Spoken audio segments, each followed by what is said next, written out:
Hi, welcome to the Jam Station and this lesson on helping you to master and internalise the notes on the fretboard. As a guitarist and teacher of over 20 years, I've taught literally thousands of students this tried and tested method for truly understanding the neck of the guitar. This will enhance your ability to improvise, to be an effective rhythm player, to better understand keys and scales, and if you choose to do so, to be a better sight reader and understand certain music theory concepts. Learning the notes on the neck is a crucial element to achieving fretboard mastery. When I first started playing and before I had my first guitar lessons, I used this book, The Complete Guitarist. And on the first page, Fundamentals, there is a fretboard diagram with the assertion that you need to know this. This is true, but I do not recommend you do that from staring at a book. You'll soon give up, as I did all those years ago. In this video, we'll show you a simple but effective way to internalise the notes on the fretboard, helping you to enhance your musical knowledge and take your guitar playing to the next level. Let's go. Before I get into learning methods and explanations, I'm going to play the full exercise for those of you who may not have come across their content before and don't really know the kind of exercise I'm talking about. Here we go, C, 2, 3, 4. I'm basically playing all 12 notes to the metronome, up and down, so both directions. Fretted notes only, okay, no open strings. The note order will follow the circle of fifths, okay, so from C all the way around and back to C. As per all of our lessons, you can use the chapters marked below in the description to move forward and backward through the lesson. Here are a number of ways you'll benefit from making an exercise like this part of your daily routine. Number one, you're going to find and place your bar chords quicker and more accurately. Point two, placing your scales correctly. When improvising, especially when, for example, using the cage system, you will be able to confidently move between different areas of the neck and place your new scale shape in the right place because you'll know which notes you're playing. Point three, you'll learn keys in far more depth. Now this is important, so bear with me. Guitarists are notoriously bad at learning what notes are in certain keys, scales and arpeggios. Unlike the trumpet player who needs to know that in the F major scale we have the notes F, G, A, B flat, C, D and E to be able to play it, guitarists and bassists, we learn physical shapes and we can just fall back onto those and move them around the neck. This means we can play all 12 keys and we're done. Easily enough. But have we taken the time to learn what notes and chords are in that key? Often not, and that's not the flex that many guitarists think that it is. Knowing the notes all over the neck makes really learning the keys a lot easier than not knowing the notes. Point four, you'll expand your chord vocabulary quickly and you'll be able to embellish chords that you already know. You'll also be able to work out the names of chords that you don't know.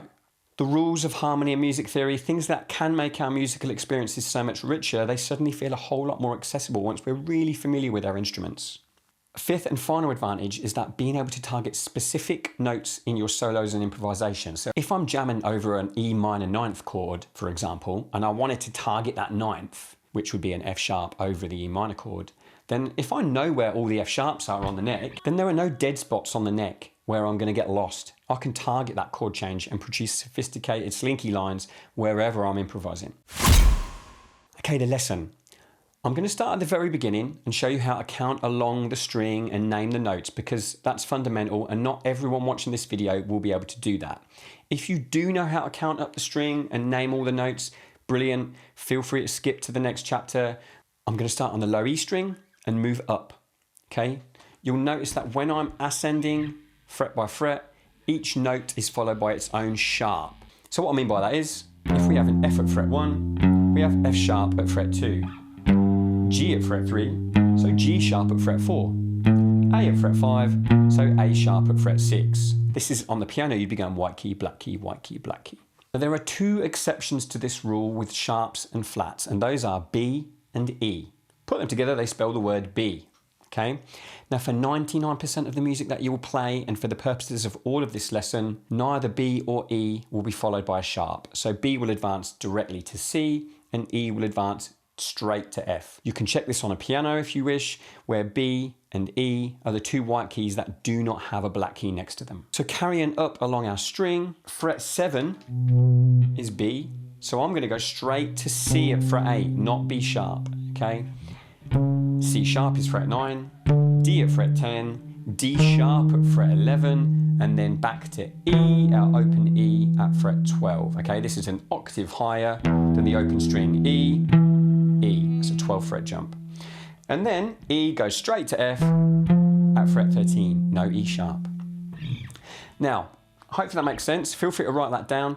I'm going to quickly repeat that on the A string as well, but I'm not going to do all the strings, that would be overkill. Just so you can see that whatever note we start from, that pattern will repeat. So very quickly on the A, look out for the B and E.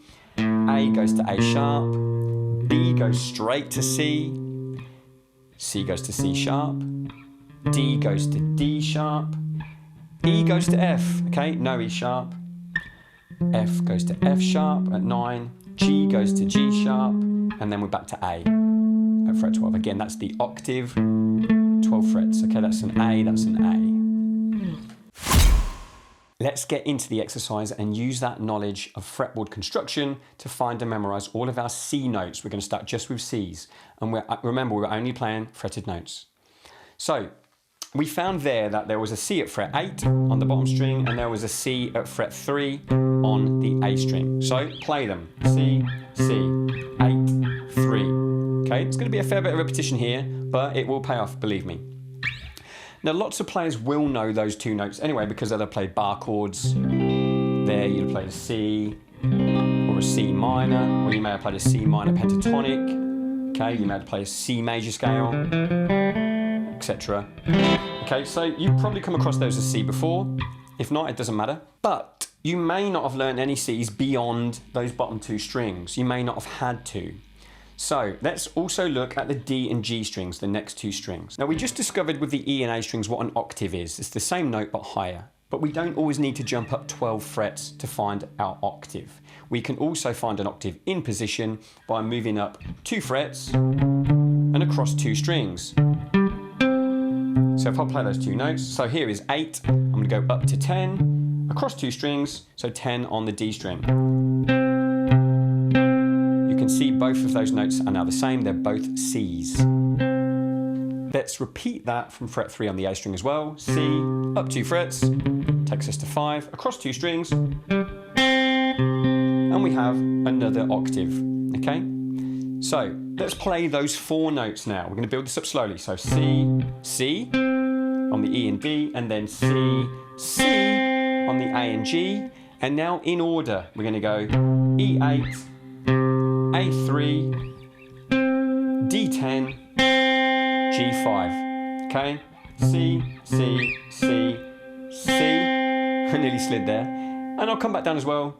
G5, D10, A3, C8. You can pause this at any time if you want to go over that, okay? That's 4 of our 6 strings. The good news is that the last 2 strings are actually really easy. So let's start with the top string, E. Now, of course, that's an E, that's an E. So if C is 8 here, then it will naturally be 8 here on the top string as well. They mirror each other. G, G, A, B, B, C, C, etc. For the B string, this is the only sort of anomaly where we are going to count up the string to find our target note each time. That's just good practice, okay? Thankfully, it's pretty easy on the B string because we're only going to go up 1 fret. B doesn't have a sharp, remember, so B goes straight to C, fret 1. So to our 8, 3, 10, 5, we're adding fret 1 on the B string, back to fret 8 on the top string. Let's just go through that slowly. E8, C3, D10, G5, B1, C8. I make no apologies for going slowly here and repeating myself because it is the repetition that is key and that will pay off. Right, before we move on to the next note on the circle of fifths, which is going to be G, I'm just going to explain a couple of learning strategies for memorizing this info because it does all need to be second nature eventually. Patience is going to be key here, and I strongly recommend the use of a metronome. Okay, you don't need to buy one anymore. I use metronomeonline.com. I use it every single day. Here it is on desktop. If you prefer the use of an app, there are plenty of free ones. In fact, here's my phone. Here we go. Okay, that's probably a bit blurred, but this is Metronome. If if you search in App Store, and I keep that on my phone for the occasions where I might be practicing away from my computer, or maybe traveling. The trick here when using the metronome is to go slowly. Very slowly. And build up the speed only when you're ready. Remember, this is not a technical exercise. We're not developing technique here. You're not building speed and physical strength with legato exercises. You're memorizing the notes on the neck, and this involves putting information into your long-term memory. This involves repetition and concentration. I know that's not very rock and roll. These are not sexy words, but the patience will pay off, trust me. You should never feel like you're chasing the metronome or rushing to beat the click. You should feel comfortable and at ease at whatever tempo you're playing.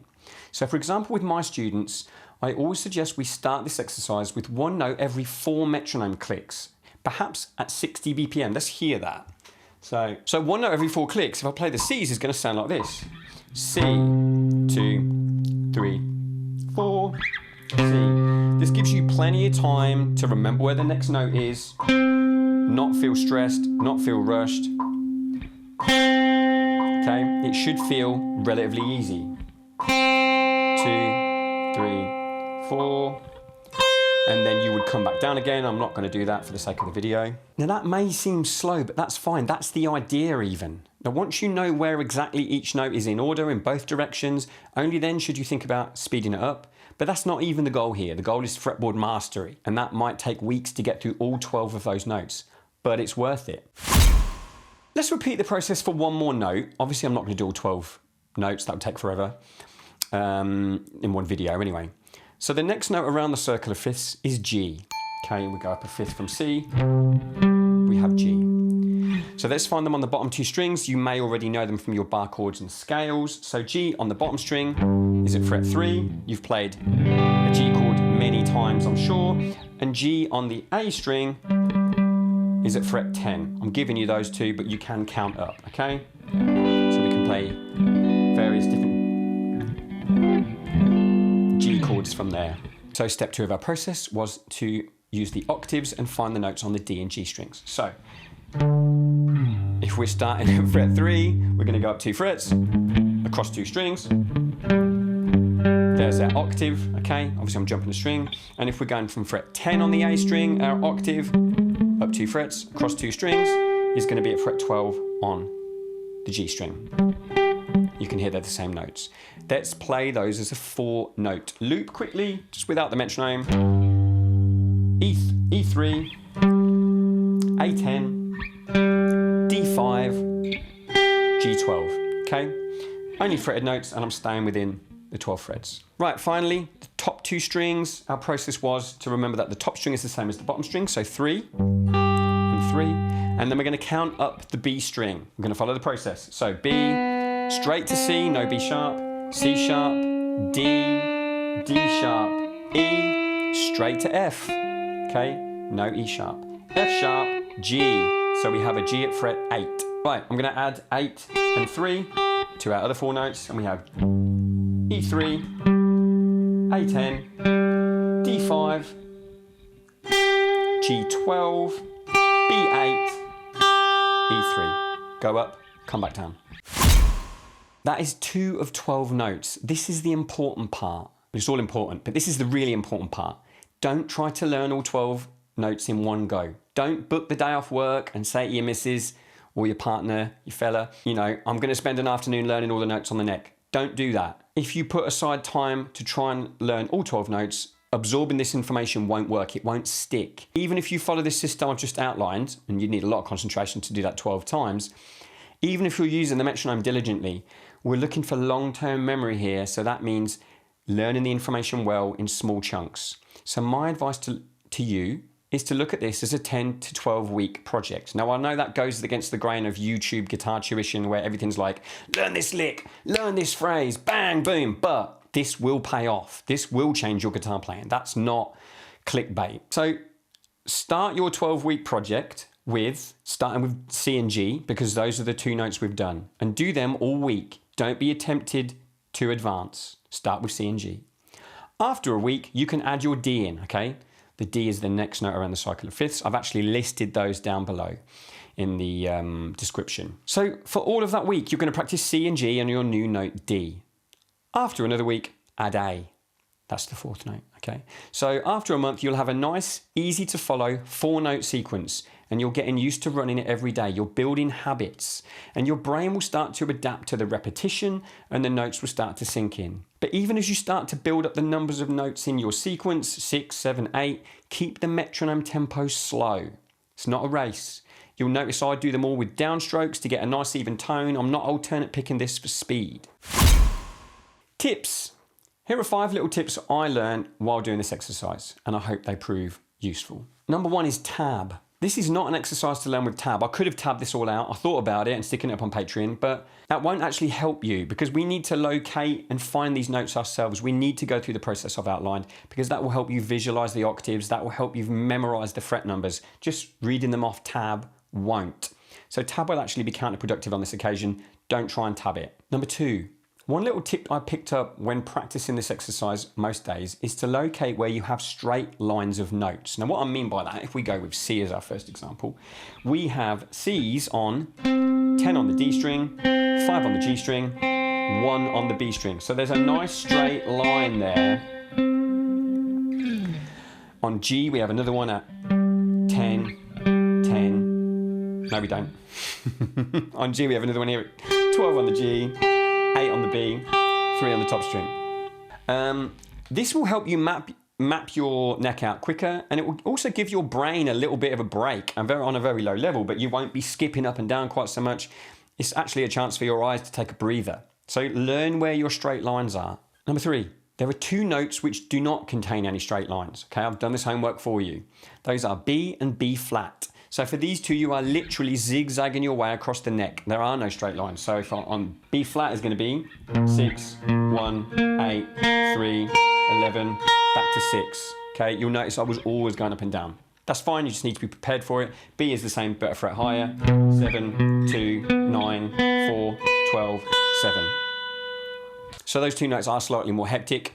Put the work into them. Point 4, know which note is coming next. Okay, that's pretty easy at this stage where we're just remembering C and G, but when you've got a list of 12 notes to remember, or 10 or 8, whatever, you will need to know what's coming next. So you're already thinking about moving to the next string, finding your next fret, keeping to the metronome. You don't also want to be thinking, what's next, what's next, what's next? Know the cycle of fifths.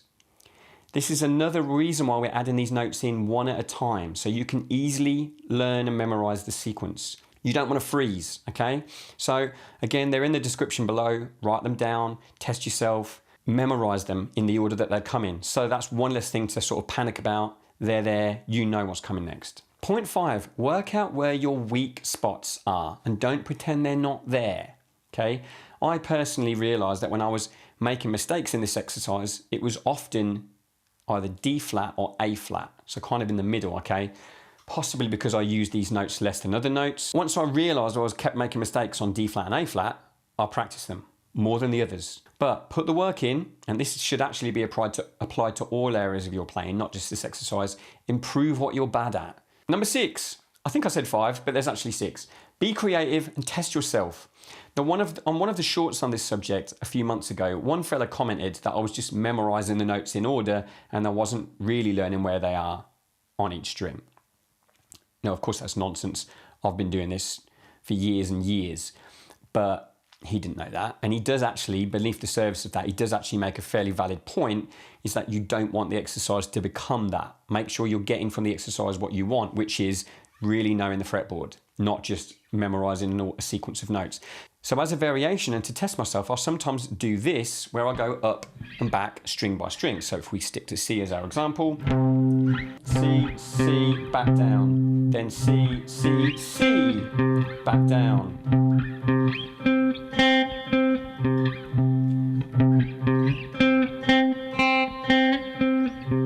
This doesn't need to be fast, okay? You're just going that little bit deeper. One more string.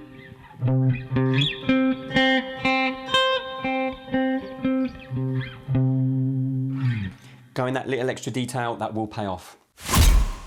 Right, I could take this further, but I think that's probably enough for most people, and there's scope for another tutorial here where I can develop it even and go deeper.